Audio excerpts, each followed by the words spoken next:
Okay, hello, good evening. Welcome to Phoenixville Library. I'm Mark Pinto, the Adult Services Director, and it's good to see so many people here and on Zoom for tonight's program, focusing on Phoenixville area's history and the ethnic groups that have shaped the history of this area.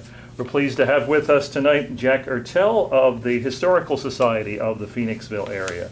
Jack is a former president of the Historical Society and is currently on their board of directors. He's a retired teacher and administrator at the Phoenixville Area High School, later taught as an adjunct instructor of history for Montgomery County and Delaware County community colleges. He's been a resident of the Phoenixville area for over 50 years, has degrees in history and political science from Albright College and Westchester University, and has been active with various organizations in the Phoenixville community. We're glad to welcome him tonight, and please, before we get started, we ask that you hold all of your questions until the end.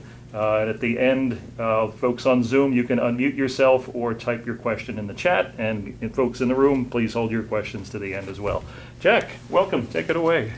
Thank you. Thank you all for coming. I hope you find this to be of interest. If not, I'll notice people getting up and leaving as we go along, so I can take the hint. This is an overview of the evolution of this community and the different peoples that settled here. If we went into a lot of real detail, we would be here for about 2.5 hours. So our goal is to go about 40 minutes and take some questions. And so we'll take it from there. I thought the mural would be a good point to start because it does display some significant points in the time in the history and development of Phoenixville. How many of you are lifetime residents of the community? Anybody? A few people? Okay. Anybody like me, 50 years or more, besides the lifetime residents? Okay. Well, of course, Phoenixville's changed a lot in the last 40 or 50 years. And if we go back to the colonial era, I think you'll find it has changed even more dramatically than that. The first people that settled in this area, of course, were members of the Lenape bands of Native Americans who had settled all the way from upper New York down through South Jersey and into the Delaware and Schuylkill River valleys. They called their land Lenape-Hoking, by the way, and when William Penn came, of course, they greatly outnumbered the European settlers. However, they did not stay here very long. They got pushed out for various reasons. They were peaceful people, not warlike people, and they tended to live along a lot of the waterways in the area. Here's a map that'll show you the Schuylkill River, or the Manayunk River, as they called it, and some of the trails and some of the settlements. The diamonds, or the triangles that you see on the map here, represent some of the areas where some archaeological excavations have shown some fairly settled communities there. And so they were well established in this region when the Europeans first came. What happened, though, is through land grants that the Europeans had, negotiated treaties that were often very unfair, or simply cheating people, the Native American peoples from this area pretty much migrated out of this region pretty quickly. And so by the time you hit the American Revolution, there were hardly any living in southeastern Pennsylvania. The Lenape, who the Europeans called the Delaware because of the river, were basically moved out into the Ohio River Valley and beyond by the time you hit the American Revolution. So we're going to focus in on the Europeans and others that settled here. The first settlers that came to our area originally came here as part of land grants that the Penn family would issue. Penn had land and hardly any people. And so he would issue land grants to encourage groups to settle here. That's why Germantown gets its name from the original roughly 6,000 acres of land that were given to a group of German pietists from the lower Rhineland, and why from basically lower and upper Marion townships all the way out to Lionville, up Euclid Township, you had about 20,000 acres of land that were given to Welsh Quakers to settle in the region. That's why a lot of the places that run along the so-called main line have these odd spellings because they're all Welsh names. Euclid means upland, for example. We got Ballykinwood and Bryn Mawr and all those kinds of places. So Penn gave land grants to people. One of them was to a man by the name of Pickering, Charles Pickering. Pickering Creek, Charles, as in Charlestown Township, the name stuck. He didn't last very long. He got into trouble for a variety of reasons, and we're looking at the ethnic history, so we're not going to get into some other interesting stories of the local history. But he got accused of counterfeiting, among other things, and went back to England to go on trial, and the ship went down. And so he never went to trial. And his land got divided among a group of 16 people who all got portions of his land grant. They were all from Philadelphia. And this is the area that we know of as, of course, Phoenix. So here's French Creek. And here's the Pickering Creek down here. This is the land area that got subdivided. And one of the early people that got this was a man by the name of David Lloyd. And Lloyd was Welsh, and he's a good example of the earliest people that settled in this region. They were English and Welsh. Many of them were Quakers. There were Swiss Germans. Many of them were Mennonites. There were Scotch-Irish who called themselves Irish at the time. All of us have heard the term Scotch-Irish through the years, and some of you in the room may have Scotch-Irish ancestry, as I do. That label didn't start getting used till the 19th century, when these Protestant Scots from Northern Ireland wanted to differentiate themselves from the Irish from Southern Ireland, who were mostly Roman Catholic. So that's when they started using the term Scotch-Irish. And they're important because they were mostly Presbyterians, and that's part of the land settlement in the area. And then there was another group, a lot of people from Germany settled Montgomery County and came over into this region of Chester County and settled farming communities in the area. So this was the original European ethnic mix in our area. But that will undergo a change really fast. Now, the first settlement here was called Manavon, just like we have Manavon Street up the road from us.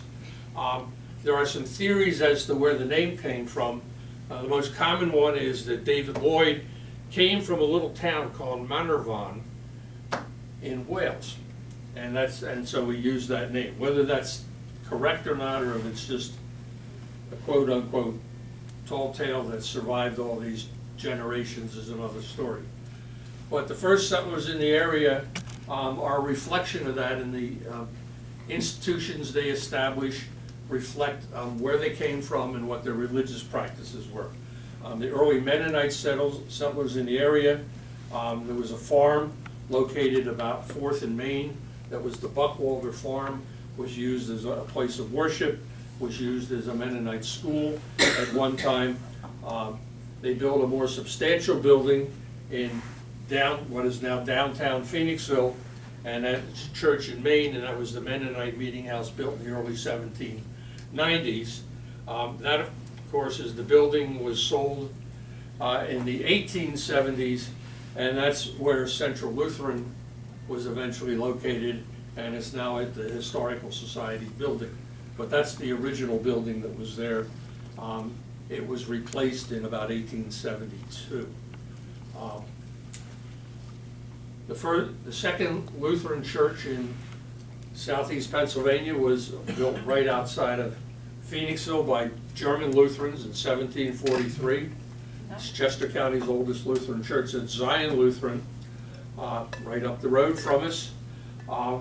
Church has been in operation since the 1740s. Was actually used as a hospital during the Revolutionary War by Washington's troops. The original altar, which is at the Lutheran Seminary's archives in Philadelphia, contains saw marks because the original altar was used as an operating table during when it was a hospital during Washington's troops, and amputations were one of the most common forms of medical treatment for wounds to the limbs from basically dirty bullets, the lead bullets that were used in that time. So this was one of the first churches in the area. The Friends Meeting House was established 1807, and that sounds like it's a little bit later, but it's an outgrowth of the original Friends Meeting House that was closest to this area for the Quakers, and that was over in Lionville. And there's a Lionville Friends Meeting House that's just past Route 100 on the right-hand side of the road. Maybe you cross over Route 113 and 100, etc. Most of these communities, Phoenixville's a typical example, they develop along the waterways. And that's because the waterways become a source of not only people moving by boat, but become a source of power for water wheels.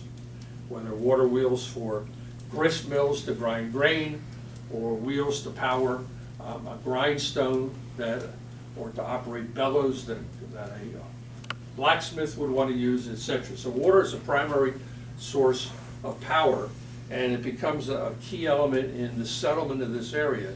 Because if you look around, the Valley Creek, Pickering Creek, and the French Creek all flow into the Schuylkill River in our area. And of course, we have the Perkiomen on the other side of the Schuylkill River. And that's where you start to have settlements along here. You can actually work your way all the way up the Schuylkill River and see the settlements and the industries that developed through the centuries. Anyway, early 1780s, a blacksmith's forge gets established by another Quaker, Benjamin Longstreth, along the French Creek, where there had been a grist mill. And he begins to make nails, cut nails. A cut nail without detail is, in effect, from bar iron. Each nail was individually made, no machines, etc. And that becomes the beginning of real settlement here at what becomes Phoenixville. In 1809, an industrious gentleman from New England named Thomas Odiorn comes down here, and he acquires the property, and he invented a machine for making nails. And his business becomes known as the French Creek Works, and very, very successful. 1813, it gets taken over by an Austrian immigrant from Germany by the name of Louis Wernwag. And Wernwag renames the business the Phoenix Works. Phoenix Works becomes the hamlet that develops around it, Phoenixville. Okay, now, so a couple things help develop this region and what starts to attract different groups of people here. The Schuylkill Canal, under construction, finally opens in the 1820s, that links Philadelphia into central Pennsylvania for water transportation. And people begin to use the river to migrate up the river and settle in communities. If you go down by the Lock 60 over here, and you look along the, particularly on the Montclair side of the river, you can see the remnants of what had been docks and piers. Canal barges moved at a slow pace. To go from Philadelphia to Reading, you're moving 5, 6, 7, 8 miles a day. So think of how long it would take you to get to Reading from Philadelphia if you're traveling by canal boat. So you have to stop along the way, and they have to have taverns and places for people to stay overnight, etc. At the same time, this nail factory is very successful. And by the 1820s, they have 54 machines producing 40 tons of nails a week. It's the largest nail making in the United States. And where there's industry, it attracts other industry, supporting businesses, and people in general.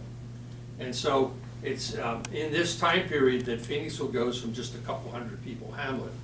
And in fact, if we go back to the American Revolution, and I hope I'm not talking too fast, but if we go back to the American Revolution, the estimate is there might have only been 40 families living in the entire area, which isn't very many people, if you think about it. So what happens though, and this is where Phoenixville takes off. In 1827, 6 investors buy the Phoenix Iron Works, and they begin to really expand nail production. And within 15 years, it is the largest nail-making complex in the United States. And this is where the Reeves family first comes in, and the Whitakers, and some other people. They're all related, and they are connected to, initially coming from South Jersey, by the way. So what happens is, we start to see the development of Phoenixville. This is the earliest known map of Phoenixville. And if you look at this, I know it's a little difficult to read, but it was a survey done. This is in effect where Bridge Street comes in. And this is French Creek, back here before they dammed it up too much. And you see some individual land plots owned by various folks. And you actually see a couple churches and so on. When you start to see the beginnings of a community really develop by the 1820s. Now, in this whole time period, Phoenixville might be a community called Phoenixville, but it's not a legal entity. Phoenixville and Schuylkill Township did not exist in the 1820s. Everything was Charlestown Township. And the way Pennsylvania government would function is when an area population reached a certain point, they would often subdivide for representation purposes. So in the late 1820s, Schuylkill Township gets created out of Charlestown Township. And then we jump ahead another 20 years, and Phoenixville, as a hamlet, has a greater population than the whole rest of the township, and they want self-government. And that's the movement to incorporate the borough of Phoenixville.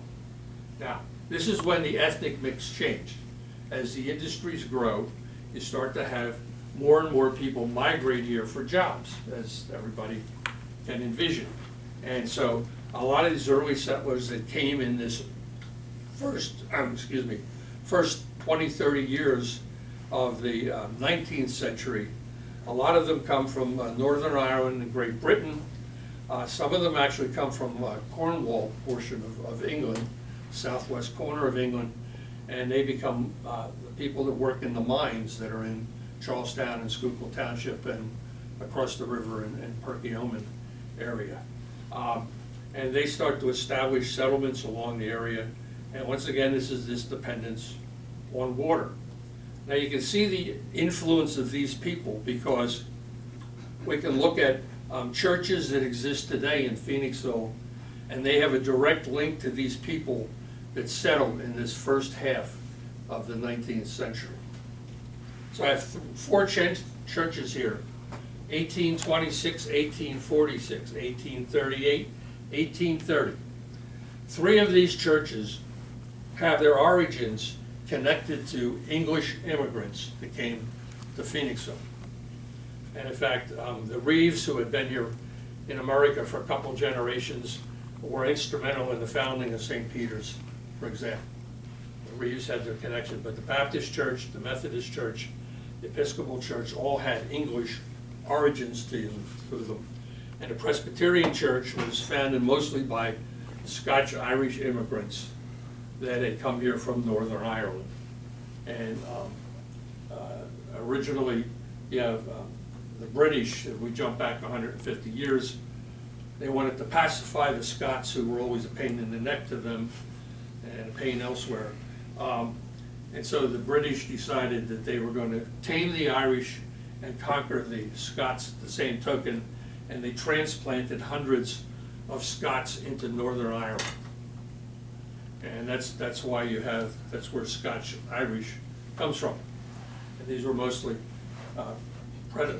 Presbyterians. They were Protestants, Church of Scotland, and of course a lot of the issues we've always seen in the news of the tensions in Northern Ireland derive from this period and evolve out of it.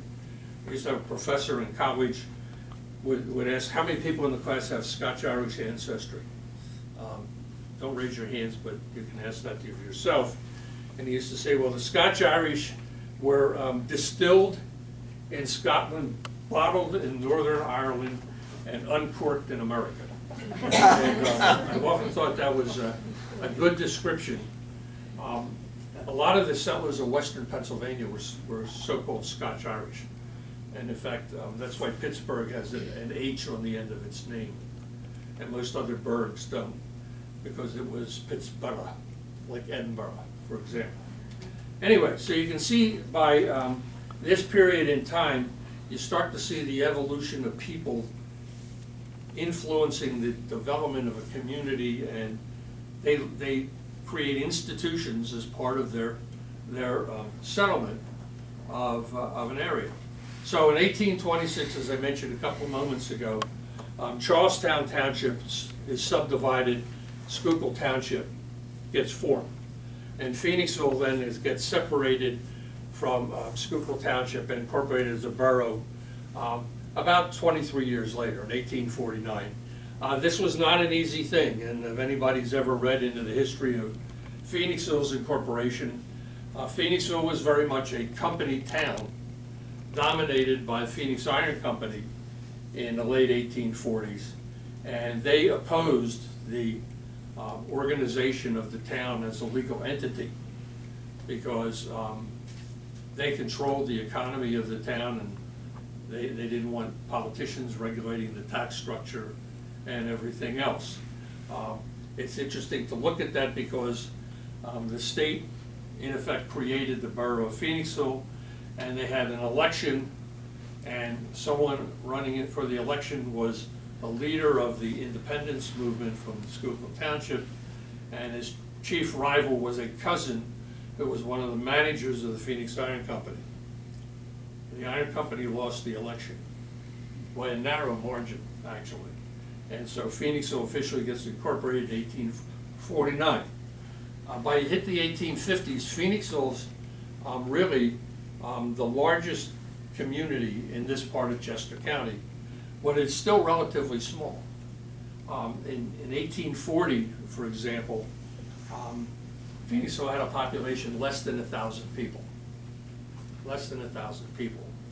And if you really want to get an idea of, when I said the Phoenix Iron Company dominates the scene, there had been a study done, and there were approximately 900 houses in Phoenixville in the 1840s. 225 of them were owned by the Phoenix Iron Company. So you have these company-owned houses that rent to their workers or sell property to their workers. If you think about that, it's 25% of the housing in the community is owned or controlled by the Phoenix Iron Company. So that makes them a potent force in affecting people's behavior. There we go. Here's what the township looked like in 1851, and if you look at this map, here's Phoenixville. Phoenixville was physically much smaller back then than it is today, not just in terms of people, but in the land area. Where we are right now, the park was the boundary line of the township. So that if the 2nd Avenue side, you're in the borough of Phoenixville, on 3rd Avenue, you're in Schuylkill Township. Okay. And what happened is, over the years, as the population grows, the borough acquires more land, annexes it from the township.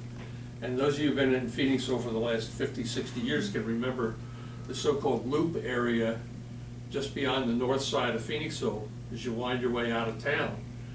That was part of Schuylkill Township until the late 1960s when the borough of Phoenixville absorbed it. So there's a lot of changes through the years. Black Rock Tunnel is the second thing that encourages settlement of the area. Built by mostly Irish immigrants, 1837. It was completed, took about 4.5 years. Pick and axe and black powder, blasting almost 1/3 of a mile underneath the north side of Phoenixville to eliminate the loop. Was largely done by Irish immigrants. Has an impact on who settled the north side of Phoenixville. And I'll just mention for passing, this was the last barrier, railroad-wise, to link Philadelphia with central Pennsylvania. And once that was completed, the rail lines could carry goods and people all the way into central Pennsylvania from Philadelphia. So it's a very, very important step in history.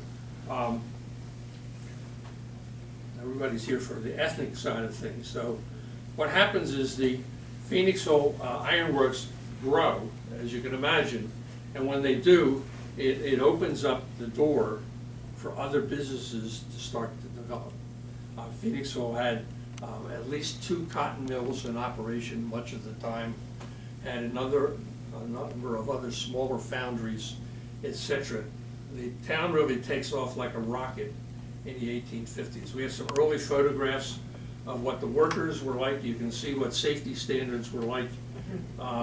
You do not see any hard hats. You do not see any metal-covered work shoes for protection. Basically, you're looking at leather aprons, for the workers of the time.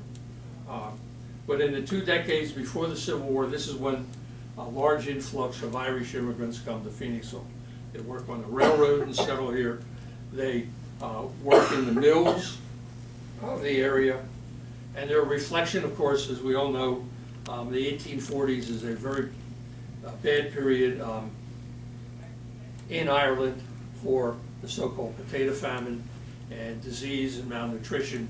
And literally millions of people from Ireland migrate out of Ireland to the United States, to South America, to Australia, to Canada. And some of them end up in Phoenixville. And it's interesting to take a look at that because, once again, people bring their institutions with them. So the first Roman Catholic church established in Phoenixville is St. Mary's on the north side of Phoenixville, St. Mary of the Assumption Church. Here's their founding priest, Father O'Farrell. That's their original building. The early priests were all Irish, all the way into the early 20th century. And it's interesting, of course, because later groups that are also heavily Roman Catholic migrate to the area, and this becomes the first church for many of them. And you can actually, if you walk through St. Mary's Cemetery, the farther you get away from the church building itself, if you look at the tombstones, and I recommend you do that sometime, just take a walk up there. What you can see is the ethnic names changing on the tombstones. The closer you get to the church, the more Irish names you will see. And then you start to see Polish and Italian and other names as well, with the passage of time. So by the middle of the century, Phoenixville is an industrial community, dominated by the Phoenix Iron Company. This is a sketch that is used on a brochure that the Chamber of Commerce in Phoenixville used in the 1940s. Interestingly enough. Obviously, it's a little bit exaggerated in what it's showing for the creek, etc. But back then, there was a canal that came into the iron foundry area on this side of the river. Most people are unaware of that. Show you the impact the Irish had on Phoenixville. By 1850, about 1/4 of the population of Phoenixville listed Ireland as their birthplace or their parents' birthplace.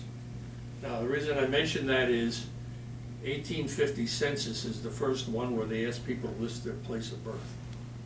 So that's why you can start to gather statistics like this. And in fact, census records before 1850 aren't very much help for people doing genealogy work if you are a family genealogy person.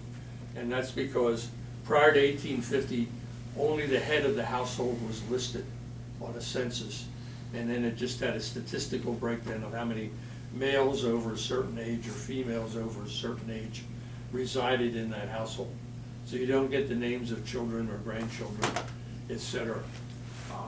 But that's a significant, a very, very significant number when you start looking at the population of Phoenixville, when 1/4 of the population are of one ethnicity. And here's how you can see how Phoenixville grew. 1840, 809 people By 1850, the town tripled in size. And it really shows the impact of industry here. Now, in the 1850s, the town grew, but it looks like it slowed down. Part of that is there were a couple of economic recessions in the 1850s. One of the textile mills actually went under right before the beginning of the Civil War. But this is another almost doubling between 1850 and 1860. A lot of that's because of industry. The railroads are where Phoenixville made its money. We always hear about the nail factory and all. In the 1840s, this nail manufacturing complex burned to the ground in a fire. And the company decided not to rebuild it and to shift their focus into what was called railroad iron, rails and junctions and switches and all that kind of thing. And railroad iron made Phoenixville, put them financially as a company on that map. And they became predominant in a lot of technological advances for railroads that you never hear about. We always hear about the cannon made here during the Civil War, or we hear about the beginnings of skyscrapers with the invention of the the Phoenix column. Okay, but railroads and rail making was very, very important. In fact, they invented a machine for straightening rails. You know, to straighten them out when they get bent and so on. And at one point, the largest rolling mill in the world was located here, etc. And this industrial growth is the magnet that attracts people. And but you can see once again ethnic groups and who dominates society. So these people who are from England and the early German settlers and so on, by the time you hit the middle of the 19th century, these are the town fathers. They're the ones that own and operate the banks in Phoenixville, and therefore can control who gets a mortgage on a property, etc. They're the ones that dominate political office. In 1910, they published a homecoming book, and it has a list of all the people who were on the borough council from 1849 up to 1910. Take a look at, if you get a chance to ever look at one of those books, take a look at the ethnic last names. And they tend to be what I used to hear in sociology class as WASPs, white Anglo-Saxon Protestants, okay? I guess I'm aging myself now when I use that old term. But they become the dominant group. The Masonic Lodge is big and powerful. The building is still standing from the 1840s, although they don't own it anymore, they sold it off. And so these fraternal organizations, they're a way of networking people. We just talk about networking today. And you can see that in the names. Here's Mr. Reeves of English ancestry, Dr. Isaac Pennypacker. The Pennypackers were plentiful in the Phoenixville area. Mr. Vanderslice, the land baron of the north side of Phoenixville, who has a dubious history, according to some scholars, that he would build housing for immigrant families, sell them the property, hold the mortgage, and when the economy went sour and they couldn't pay the mortgage, he'd oust them and replace them with other immigrants, sell the property over again. He was a big land baron, retired multiple times, took trips around the world, kept a diary, etc. There's even a street named after his family. Now we're talking about a couple other ethnic groups. Before the Civil War, very small African American population in Phoenixville. Although the area was very active in the Underground Railroad, that was particularly the surrounding townships, not the borough of Phoenixville. Some of the census numbers from like 1850 suggest the black population of Phoenixville was about 20. So, you know, hiding runaways in town here, they'd be pretty visible, as you can imagine. On the other hand, surrounding townships, you can hide people on farms. And so the townships become very well known if you study the Underground Railroad at all in northern Chester County. So out in East Pipeland Township, Kimber Hall, Everett Kimber, and you have Gracie Anna Lewis and her family out that area. Schuylkill Township, The Elijah Pennypacker White Horse Farm, the building is still there on White Horse Road.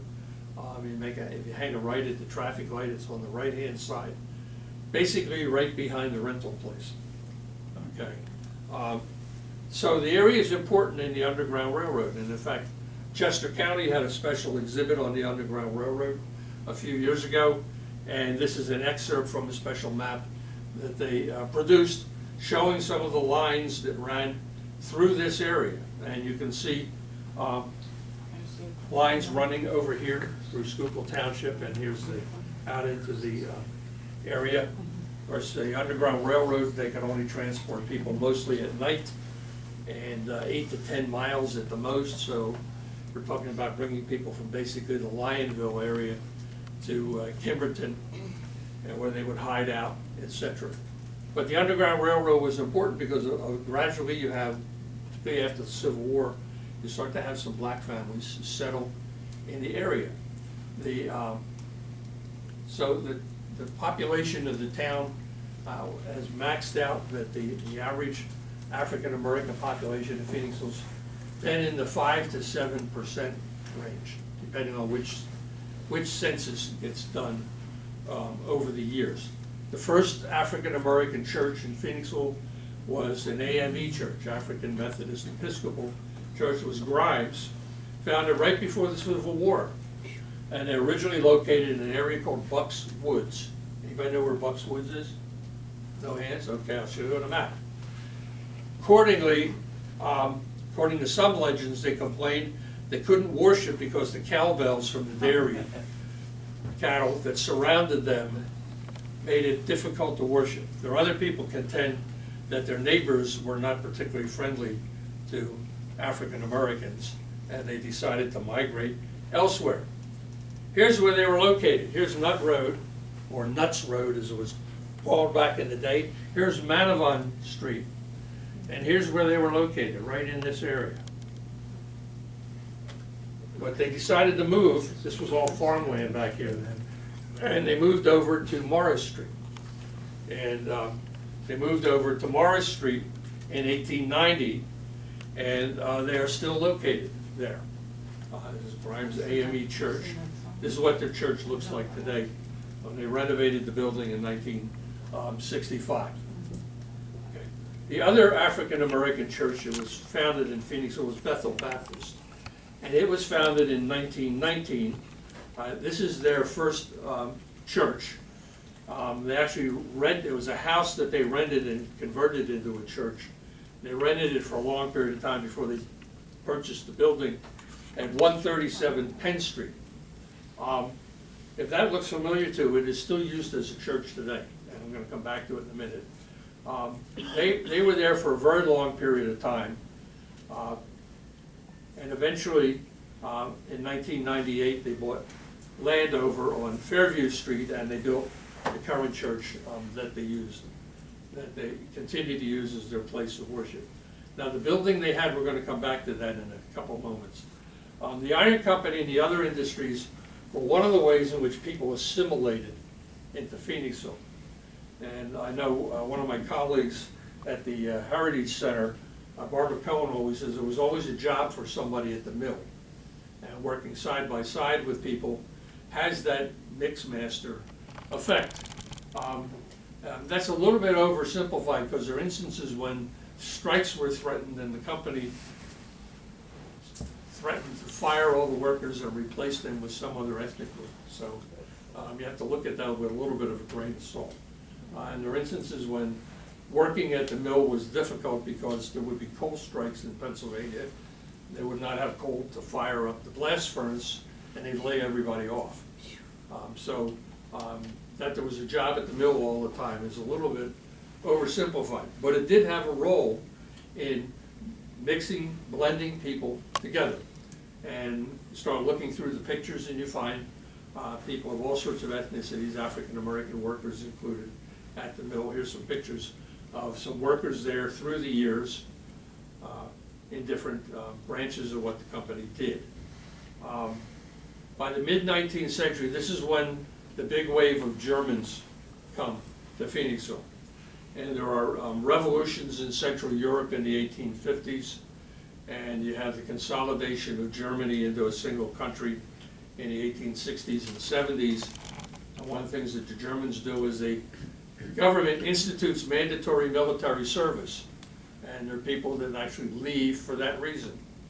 And so most of these people are Protestant Germans, and they come over and they start to form community and churches on their own.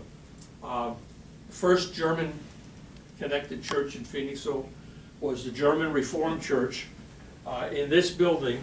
Some of you already recognize this building. It's up on High Street near the Polish Club. Okay? If you ever pause and you're not worried about traffic, take a look at this little marker that's up here. St. John's German Reformed Church, 1850. It's now an apartment house, but that was the original place of worship. By the late 1850s, this congregation struggled to stay together, and after the Civil War, they reformed as the Second German Reformed Church in 1860. They're located on Gay Street. Look vaguely familiar. It is still there. It's now St. John's UCC. Okay. They remodeled the building, as you can see on that inset photo of their cornerstone. I'm one of the nuts in the Historical Society. We'll go around town and photograph things like cornerstones on buildings, and I got chased away from one church because I went behind the hedges to take a shot of a building.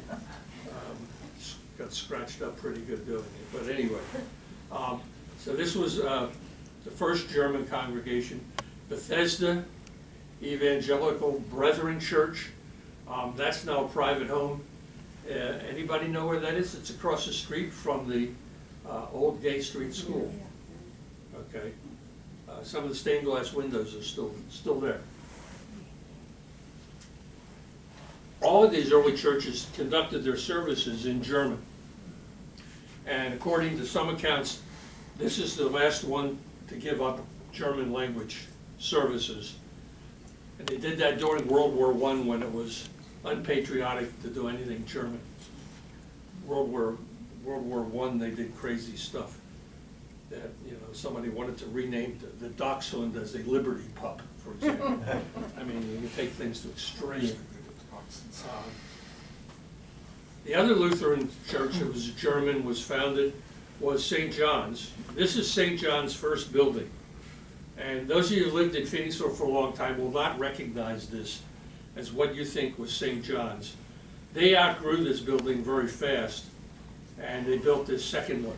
And this is the one some of you may recognize if you're a long-term Phoenixville person. That building was torn down when they built the St. John's out near Schuylkill Elementary School. This is on the left-hand side is the cover of their first Constitution, which was in German, and it says German English Evangelical Lutheran Church, auf Deutsch, St. Johannes Kirche. Interesting, Phoenixville has an umlaut over the Phoenixville. But that church was located, it's now where the parking lot is for the Wells Fargo Bank when it was torn down. Central Lutheran was founded only a couple years later. They were English-speaking Lutherans. And that's why you had two different congregations here for a very, very long period of time. And this is what their building looked like before they built an addition in 1902. That's now the Historical Society building. And to show you the ethnic variety of Phoenixville, in 1890, they actually had a community fair where people dressed up in costume. We have one picture showing people dressed up in their ethnic German costumes, our Germans. Second half of the 19th century, we're going to move on a little faster here. This is when people from Eastern and Southern Europe start to come to Phoenixville to work in the industries. Now, a lot of these people, they're very interesting mix of people. This is the time period before World War I, when you have the Austro-Hungarian Empire, which historians will tell you was kind of one of the sick men of Europe, as they used to call it, because you had so many ethnic groups that wanted to be independent and govern themselves, but the Austrians and the Hungarians dominated their government. And so portions of Poland were under their control. The area that some people still call Czechoslovakia, even though it's Czech Republic and Slovakia, that was part of all of this, and large chunks of what later became Yugoslavia, all under the control of the Austro-Hungarian Empire. And it motivated a lot of people because a lot of those revolutions of the mid-century failed, and they start to migrate here. And so it's interesting, I just got finished a trip to Central Europe, and we're riding around on a bus tour in Prague, and then we were down in Vienna, and then we were in Budapest. And I keep looking at names on stores, and I see Phoenixville names jumping out at me.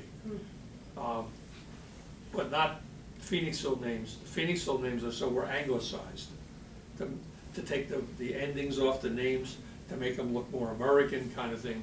But all I saw were the names of students I had at the high school back in the 60s and 70s, whose parents and grandparents had migrated from, that were Slovaks, or were Hungarians, or were Poles, or were Czechs from this time period.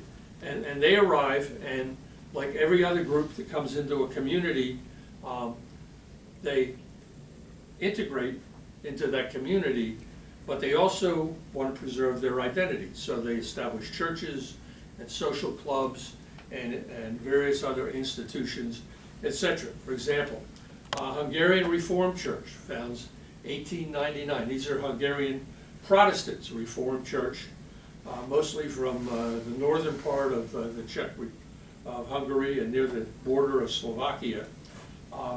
They were such a large number that within a few years they built a second church. Now that looks familiar to you. That's Parkside UCC Church, right across from us here. They used Hungarian in their services into the 1970s. And in fact, churches like this church helped sponsor Hungarian families that fled Hungary in the mid-50s when they rose up against the Russian occupation unsuccessfully and fled. But that is an example. Sacred Heart was originally founded by Slovak immigrants. If the building in this picture looks familiar, that was the St. John's Lutheran first building that the Archdiocese bought from Lutherans, which I find interesting, and became the first Sacred Heart Church. That was their church into the 20th century, when a fire in the 20s destroyed that building. It's a wooden frame church. And this church was built in its place. And until recently, it has been a functioning church in the community. If you go up, and once again over here on this side, they have two markers. They have a bronze plaque recognizing when the church was first founded, and they have a 1922 cornerstone that is in Slovak, by the way. And you might want to take a walk by and take a look at that sometime. And these groups founded all sorts of activities to help their members. In 2000, Sacred Heart published a history of their congregation, and I reprinted one of the pages in there. And I'm not going to read off all these names, but they went back through their church records and they listed some of the families. If you work your way through there, you'll see some Phoenixville names that some of you will recognize. And it is a reflection, okay? Even note the first marriage out of Pius Yannick and Veronica Mahalik. Okay. First baptism was a Furco. You may remember the name Furco. Okay. Well, we can find this over and over again in these churches. Holy Trinity was founded by basically Polish immigrants in 1903, and their unofficial historian Marie's with us, and she can tell us for generations the pastors there were always Polish and could speak Polish for the congregation. And of course, here's a picture of their first pastor.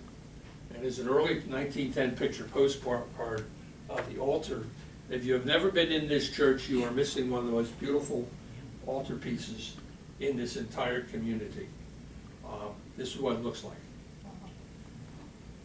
Okay, and it is a truly a work of art. Truly a work of art. As I said, we could go into the history of all these churches and we'd be here for another hour and a half. But these churches established cemeteries, places of business, social organizations.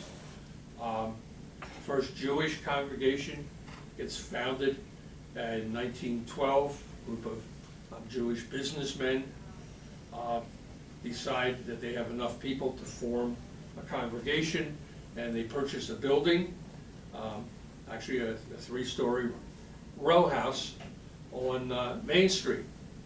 Now that building's not there anymore. Eventually, when they built their new synagogue, that building became part of what was torn down to build the YMCA in Phoenixville, which of course was subsequently torn down and is now a bank. Okay. But a number of the businesses in downtown Phoenixville and the small merchants were originally Jewish merchants. You can see that on the right-hand side there, Mr. Benowitz was the operator of the All-American Shoe Store, etc. Of course, the synagogue was erected in 1957, and in 2012 was their 100th anniversary, so this year is the 113th year that the congregation has existed.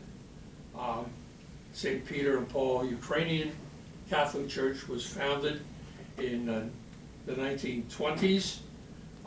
Once again, me walking around with my camera.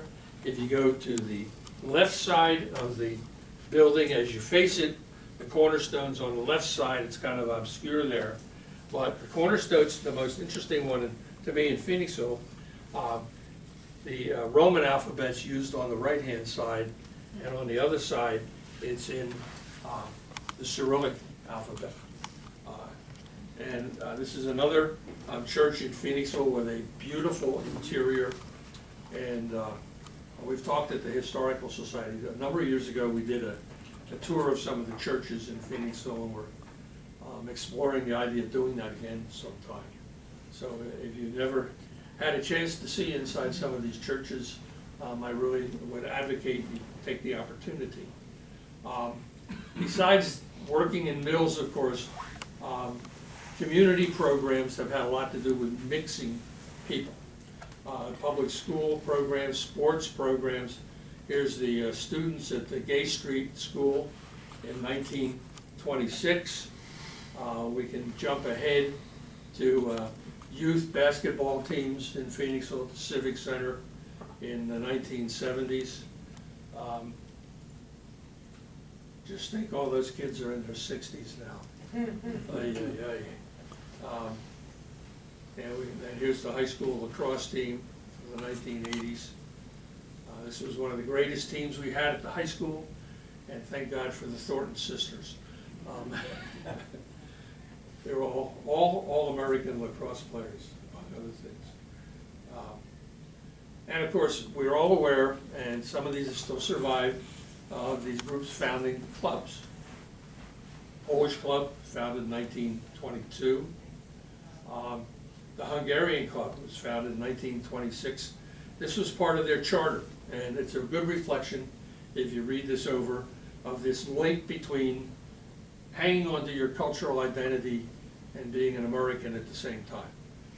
And of course, they became very active in the community. They had a float in 1949 at the centennial celebration of Phoenixville's becoming chartered as a society, when the Polish Club, which is now being converted into apartment buildings, opened in 1952. Look at the attendance at their inaugural dinner commemorating the building. When I first got involved with sports at the high school, we used to have football banquet there all the time in the upstairs room. churches were involved in helping their members assimilate by becoming American citizens. In Holy Trinity's centennial book, this naturalization certificate of Mrs. Burnett is included in when she became an American citizen in 1940. So they played an important role in helping people become part of society. You have other groups, the Italian American Club, for example, which is still around, and the Slovak Club. So these clubs are all part of this ethnic mix of Phoenixville. Some of the churches have had a number of things to promote that. Here's Ashley Dvorak, and I saw a lot of Dvorak names on buildings when I was overseas, dressed up in traditional Slovak garb for a festival the church had in 2000 on their anniversary.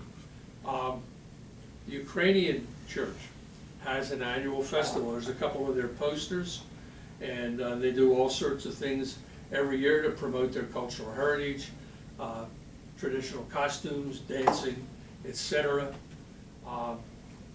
However, we're getting to the end of my presentation because I want to throw out some time for questions.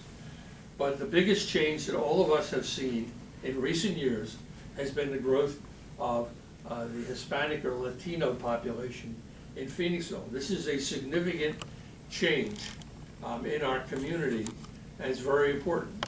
The first church in Phoenixville that has this ethnic tie to Hispanic Americans was founded by Puerto Rican immigrants in the 1990s. Building look familiar? That's the original Bethel Baptist Church. And I had a devil of a time taking this photograph. Right. This is the hardest photograph I had to take because I never wanted to take a picture of what it looked like. If you stand on the corner over here and take a picture, this is a one-way street. This is a one-way street.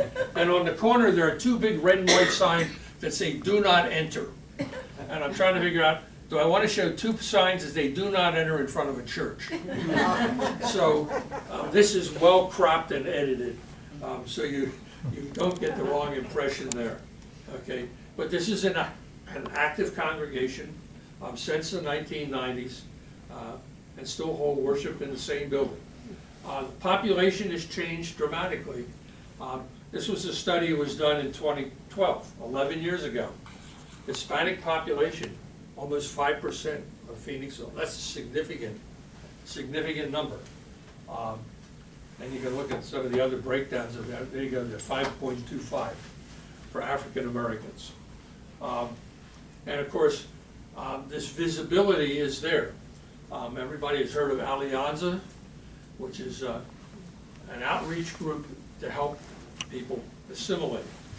The flags represent the fact that almost every nation in Central and South America have had people who have migrated to Phoenixville.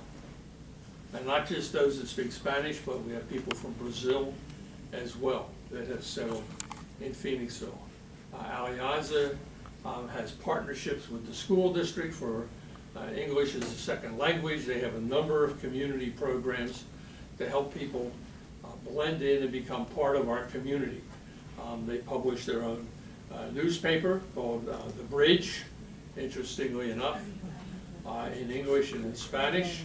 Some of you have attended their fairs in Reeves Park over the years. 2020, they had been around for 10 years. It's hard to believe that, but now we are 13 years. And festivals are among the most popular ones that are held in Reeves Park. We can walk around town and you will see that influence in our community. In restaurants, in stores, in churches. The old bowling alley is now a church largely founded by Guatemalan immigrants. Okay, they have an extensive English language program there to help people learn to read and write English. We walk around town. There is now a Brazilian store out near Staples. If you go out there, this place just opened the other week, and these are both Brazilian in their settlement. So It's important to realize that Phoenixville is this mix of people. And I think one of the things that's been a blessing in this community is because this history from the beginning has been a mix of people coming, the town has always been pretty welcoming to people.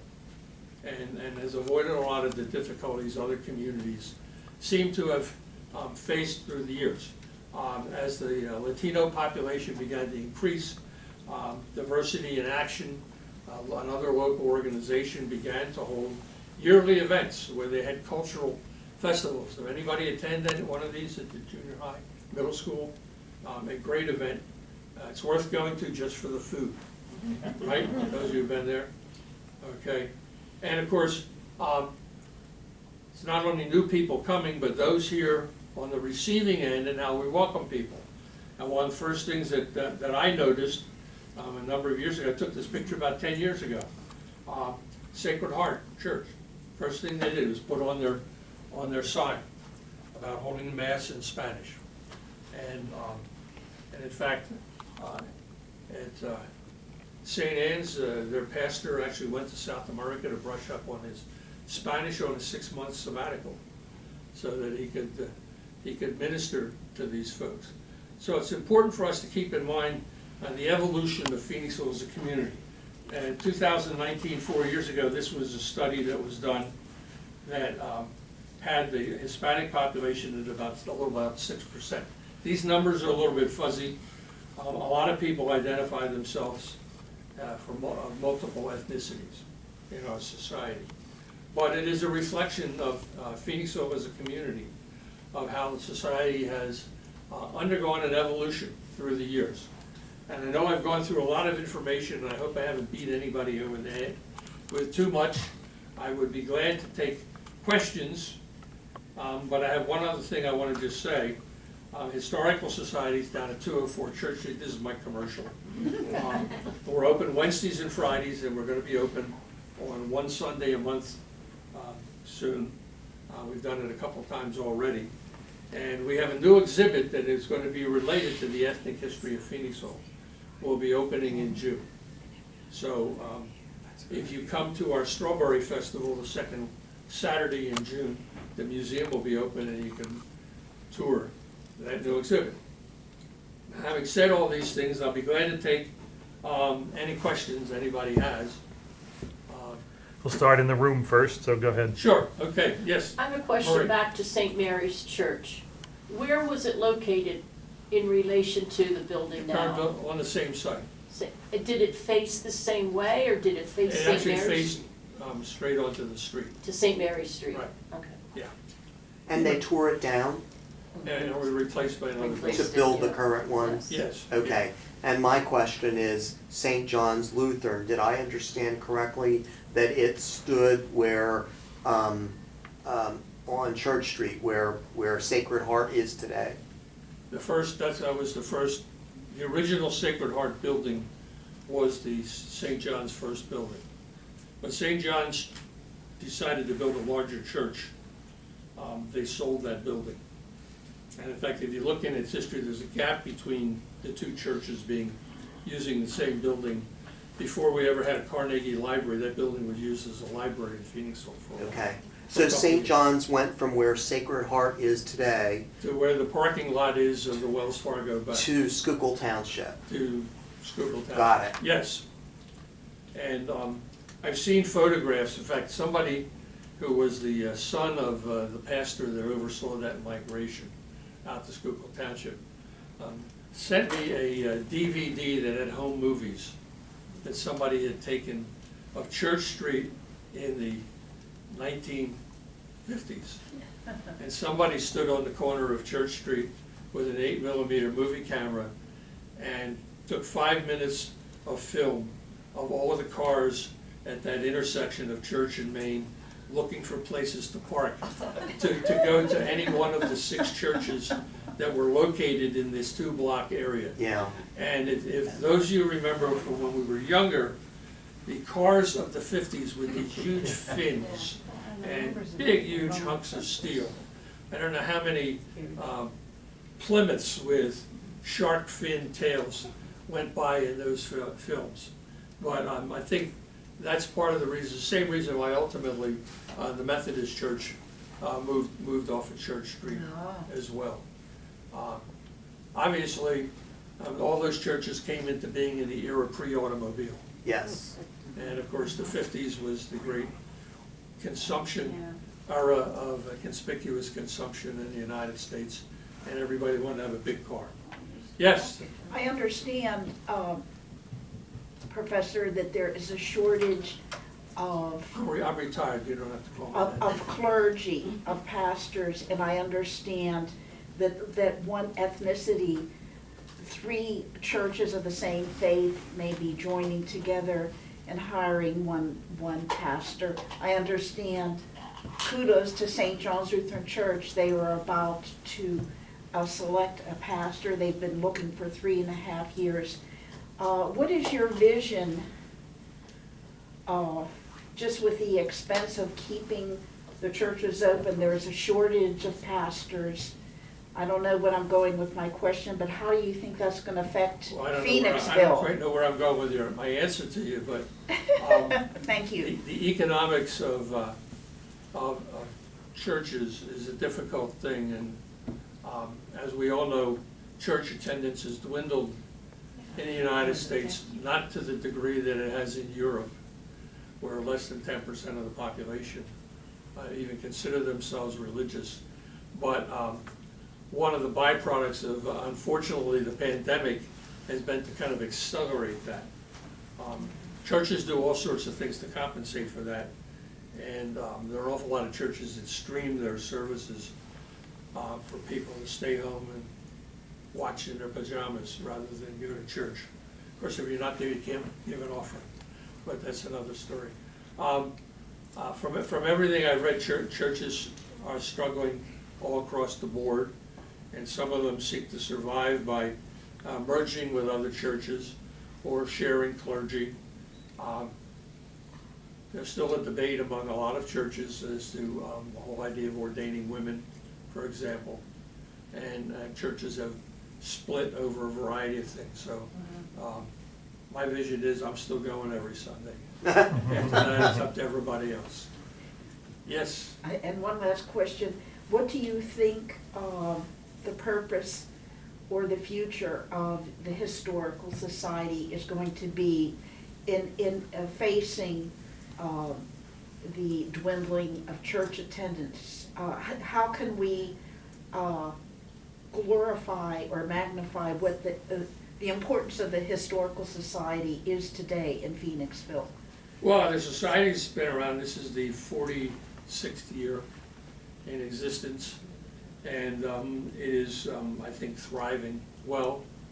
But the Historical Society is like every institution, and that is it's one generation away from going out of existence. And so it's incumbent on us that are, shall we say, a little bit older, that we need to continue to work at recruiting people and get them to buy into it. I think the Historical Society works very hard at doing things to promote its visibility in the community.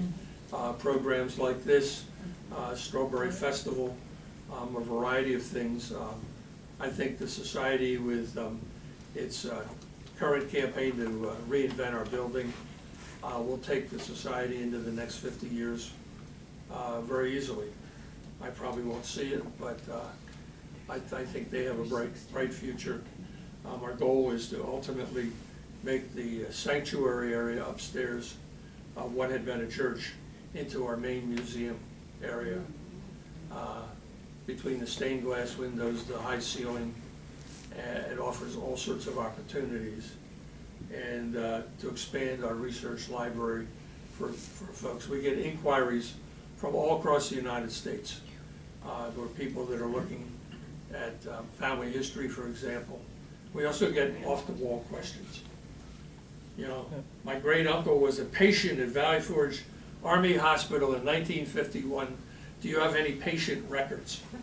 And last time I looked, the military is very reluctant to give out medical records of anyone. let alone give them to a local historical society. So, Jack, we need to wrap up since we're closing.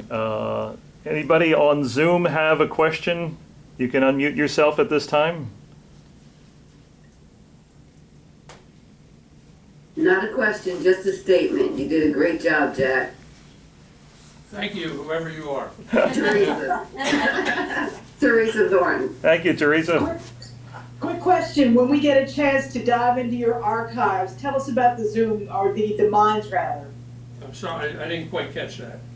The mines, give us a clue on how to look up mines in the township.